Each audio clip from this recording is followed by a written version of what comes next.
Before we starting, I will read the hours. I'll read the time, please. Il est 21h42. 9:42 p.m. Tout vrai journaliste sait qu'au Cameroun, il y a prisonnier et prisonnier. Je vais rajouter un troisième prisonnier. Au Cameroun, il y a prisonnier, prisonnier et prisonnier. Il y a des prisonniers de luxe, il y a des prisonniers bas de gamme, et il y a des prisonniers qui vont dormir chez eux. Je vous explique.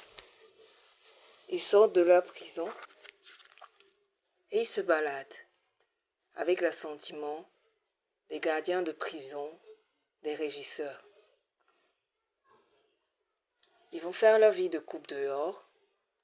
Ils vont faire leur petite manigance, s'il vous plaît, excusez-moi.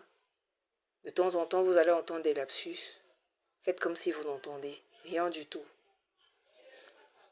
Je ne vais pas revenir sur les épisodes de sorcellerie. Je parle d'un sujet sérieux.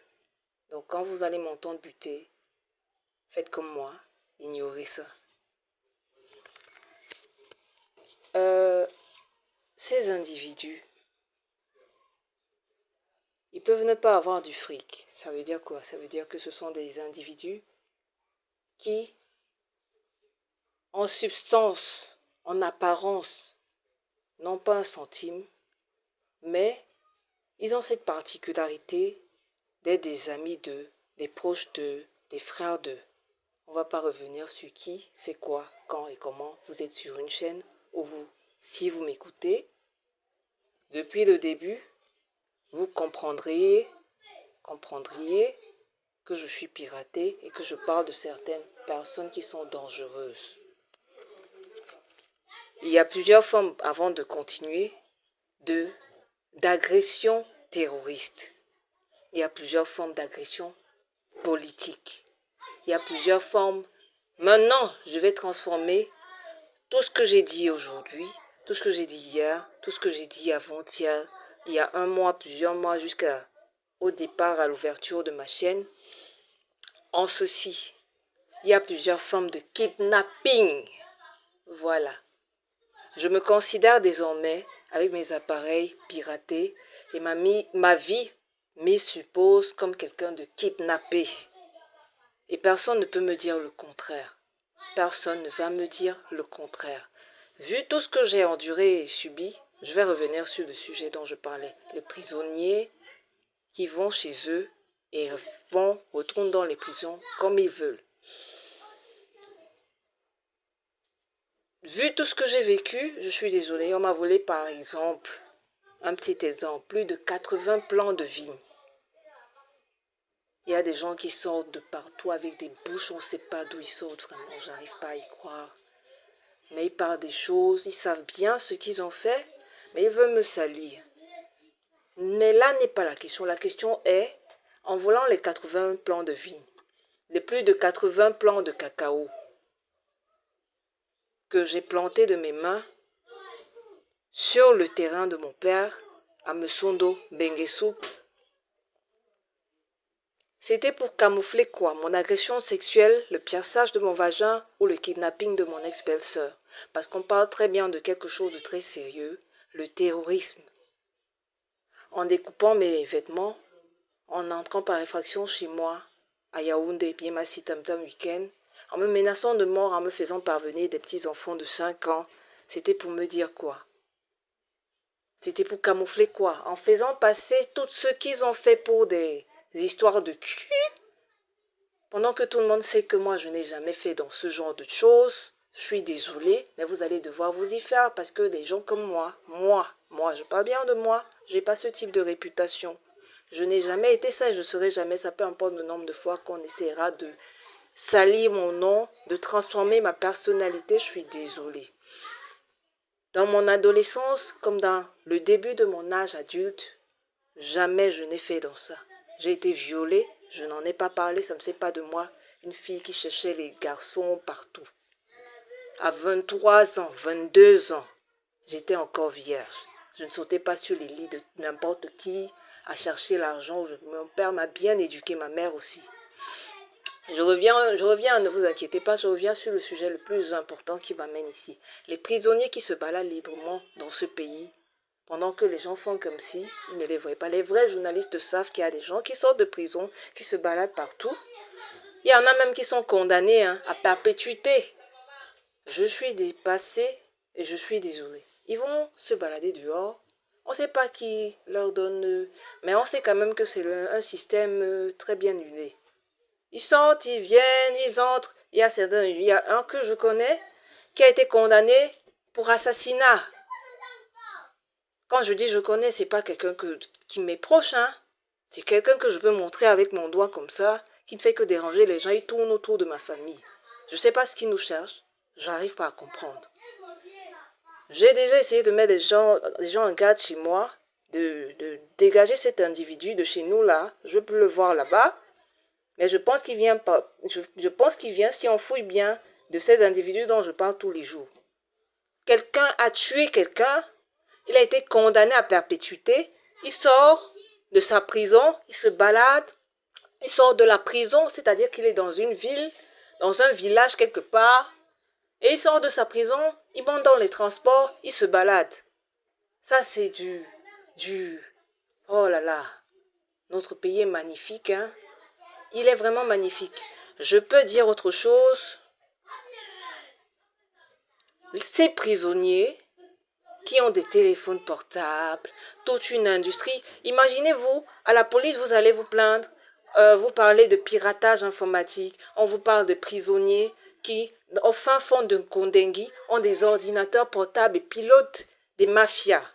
À la police, à la police, à la police, des officiers. J'ai rencontré un officier qui était avec une ex-camarade de classe. Je lui ai parlé comme ça de mon problème parce que j'ai commencé à me demander si l'officier qu'on m'a attribué dans une des brigades, je vous ai montré 2 plaintes, était quelqu'un de réglo parce qu'il avait un comportement assez bizarre. Ce l'autre-là me fait d'abord comprendre que apparemment nous sommes dans une république bananière parce que lui ne connaîtrait pas son travail. Lui, à qui je m'adresse à l'extérieur avec mon ancienne camarade de classe, et après il me dit, l'audace, ils ont l'audace de parler de criminels assis dans des prisons avec des ordinateurs portables et des téléphones qui dérangeraient les gens à l'extérieur. C'est-à-dire qu'il y a des chefs de gang, il existe des chefs de gang assis dans des prisons en train de gérer les vies des Camerounais, des citoyens normaux. Dans quel pays on voit ça? Au Cameroun. Je suis désolée, hein, ce que je raconte, ce n'est pas quelque chose que j'ai sorti d'un chapeau. Je ne suis pas David Copperfield. C'est quelque chose que n'importe qui comme ça que vous allez piquer au hasard va vous raconter. C'est une histoire que j'avais déjà entendue ailleurs. Et je m'étais étonnée. J'avais même ri bêtement. Si je m'en souviens bien, j'avais ri bêtement. Mais avec le recul, ce jour-là, quand cet officier de police me disait que nous sommes dans une république bananière, d'après lui-même, parce qu'ils essayaient de me faire croire qu'ils ne savent rien du terrorisme dans cette brigade. Ils ne peuvent rien faire mener comme enquête du terrorisme. Lui, il parlait dehors, on ne lui avait pas attribué mon dossier, mais je suis désolée pour n'importe qui. Si on vous parle d'un sujet pour lequel vous êtes formé, vous pouvez dire des choses aux gens. Ça, c'est quelqu'un que j'ai croisé dehors, je répète ça, dehors, pas à l'intérieur. À l'intérieur, mon officier, qu'on m'avait attribué dans une des brigades, je dis bien une des brigades. Dans une des brigades, était vraiment, celui qui était à l'intérieur était vraiment agressif. C'était il faisait dans l'intimidation. L'intimidation. Après, à un moment donné, je me suis dit, ça doit venir d'un peu plus haut, ou même de l'extérieur de la brigade. Faites très attention. Ce pays, quand quelqu'un va s'asseoir devant une régie à l'entrée d'une prison, avec un téléphone. Ces gens sont très pointilleux, tatillons avec des individus comme nous, les personnes lambda. On ne se balade pas avec le téléphone. Pour rentrer dans le ministère de la Défense, tu ne peux pas traverser pour entrer dans un bureau avec un téléphone portable. Je suis désolée, il reste avec ça à l'extérieur. Peu importe, peut-être il fouille même ça là-bas dehors, qu'est-ce qu'on en sait? Ils vous gardent les téléphones. On ne peut pas rentrer dans une prison au Cameroun avec un téléphone portable, ni filmer autour d'un gardien de prison, sauf si on est sa personne. Même dans des commissariats, ces gens sont tellement agressifs. Je vous ai dit, je connais des hommes de loi, des femmes de loi. Ma mère est une femme de loi. Ils insultent. Ils harcèlent. Ils harcèlent. Je ne vais pas insulter tout le monde parce qu'il y a des personnes innocentes parmi. Je vous ai parlé de cet officier qui m'avait dit, rendez-vous au tribunal militaire. Tout ce que vous racontez dans votre plainte est exact. Ce sont des choses sur lesquelles on peut enquêter et arrêter les individus qui vous harcèlent. Rendez-vous au tribunal militaire. Le soir même, mes documents, les éléments qui m'avaient fournis comme d'informations ont disparu. C'est-à-dire qu'ils sont venus par effraction les piquer. Bon. Revenons à nos moutons. Au Cameroun, il existe prisonniers et prisonniers. Les gens aiment tellement se concentrer aujourd'hui sur cette notion de prisonniers de luxe, prisonniers bas de gamme, enclavement des prisons, ils sont trop nombreux, la précarité dans les prisons. En fait, ils nous détournent nos regards de l'essentiel. Ils détournent nos regards de l'essentiel. Dans les prisons au Cameroun, il y a le trafic de drogue. Dans les prisons au Cameroun, il y a des barons et des patrons de la drogue qui travaillent avec les gens à l'extérieur, dans les ministères, et même là où je vous ai déjà dit, je ne vais pas revenir dessus, et je n'ai pas peur de vous enculer. Voilà ça, je parle de vous enculer, je ne vais plus prononcer vos noms. Je vais plus, mais dans d'autres vidéos, je vais y revenir. Pardon. Oh là là, purée de merde. Je me suis même pas rendu compte tellement j'étais emportée que mon téléphone peut s'éteindre dans quelques secondes. Je vais faire mon possible pour continuer d'enregistrer. Ah là là là là là là là. Voilà. Voilà. Ouf, sauvé à des secondes près. Je disais tantôt ceci.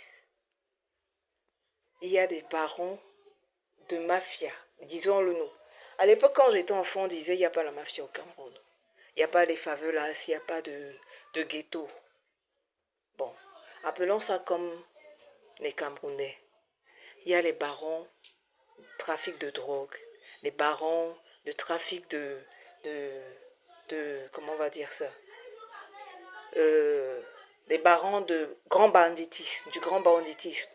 Il y a les barons de cyberterrorisme assis dans les prisons qui gèrent les choses avec les gens qui sont dans la prison, les gardiens de prison et avec les patrons qui sont à l'extérieur. Et les individus qui sortent de prison sont utilisés parfois pour aller tuer, commettre des assassinats. Quand je vous dis il y a des prisonniers qui se baladent, un individu comme celui que je connais,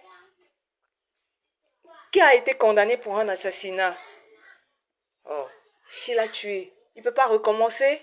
Il passe son temps dehors, on ne sait pas qui lui permet de sortir. J'ai essayé de me renseigner sur cette histoire. Aucune loi, sauf si notre président, oui, pas inventer une histoire de nouvelle loi sur ce sujet. Aucune loi n'autorise un prisonnier, condamné à perpétuité ou pas du tout, à sortir se balader hors de la prison comme il veut, quand il veut. Mais curieusement, cet individu est tout le temps en train de tourner autour de ma famille. Bon, je ne sais pas si c'est... Bon, là c'est une parenthèse. Si c'est lui maintenant, le nouvel assassin après Abraham, qu'on va envoyer aux membres de ma famille. Mais moi je vous dis ceci. Méfiez-vous. Quand je parle des sujets très importants, je reviens toujours sur ces histoires de méfiez-vous. Méfiez-vous. Parce que je ne suis pas en train de jouer avec vous. Quand vous avez commencé vos histoires, aucun membre de ma famille n'était impliqué dans la politique pour vous harceler. Au contraire, les gens cherchent le meilleur pour le Cameroun. Quand mon grand-père aidait Ruben Oumyobé, nous sommes une famille, hein. Ce n'est pas de la blague, c'est pas du jeu. Quand mon grand-père ouvrait ses portes à Ruben Oumyobé, qui est devenu après son beau frère, on va dire ça, qui est devenu sa belle famille, pas son beau-père. Parce qu'il est devenu, Ruben Oumyobé est devenu le beau-père d'un de mes oncles. Nous avons du sang des Oumyobé. Comme ma famille a œuvré dans l'UPC. Les gens qui vont inventer les histoires de RDPC à un membre de ma famille sont des menteurs. Vous avez écrit une autre histoire. Aucun de mes oncles n'a été dans le RDPC. Monsieur Biya, je parle de vous. Laissez mon oncle Joseph en paix. Vous allez falsifier son histoire sur Internet comme cette histoire de Alice Com. Laissez mon oncle Joseph en paix. Il est mort depuis 1994. Vous voulez salir sa mémoire. Ma famille ne vous doit rien. Laissez-nous tranquilles. Je ne voulais pas parler de vous, mais là, je me remets à m'énerver. Laissez ma famille tranquille.